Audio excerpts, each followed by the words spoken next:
Joining us from Washington is our correspondent there, Stefan Grobe. Stefan, dramatic stuff. Let's start with the Republicans. Ted Cruz's victory defied the polls, which had Donald Trump ahead. Has Trump maybe peaked too early? Well, Mark, I think we're going to find out what kind of candidate Donald Trump really is. This was the very first time ever that his name was on a ballot, and he lost. And he also lost the aura of being the inevitable candidate who can get things done, who is the born winner. On the other hand, it wasn't really Trump's natural habitat. Iowa, with a high number of evangelical Christians, this was Ted Cruz's turf, the conservative senator from Texas, and he won by, in the end, quite a substantial margin. Now, many of us observing from outside the US may find it a huge surprise that Hillary Clinton couldn't win outright in Iowa. What can you tell us about Bernie Sanders, and what are his chances, Stefan, of actually getting this nomination?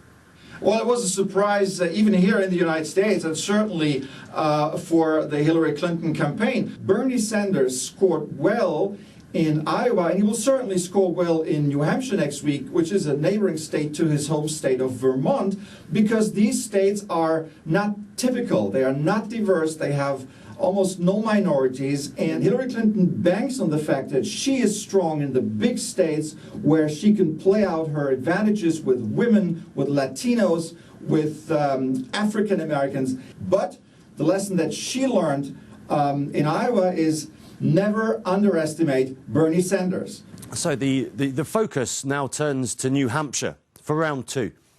How has tonight's rather unforeseen outcome changed the race and the stakes there? The polls in New Hampshire suggested a big lead and a big win of Donald Trump and a big win of Bernie Sanders. Now, if Trump cannot win New Hampshire, if he can't pull this thing off, his campaign will be in serious trouble. On the other hand, Hillary Clinton looked so badly in the polls versus Bernie Sanders that even a loss by 5 or 7 points will look quite positive for her. Stefan Grobe from Washington, it's been a pleasure speaking to you. Take care.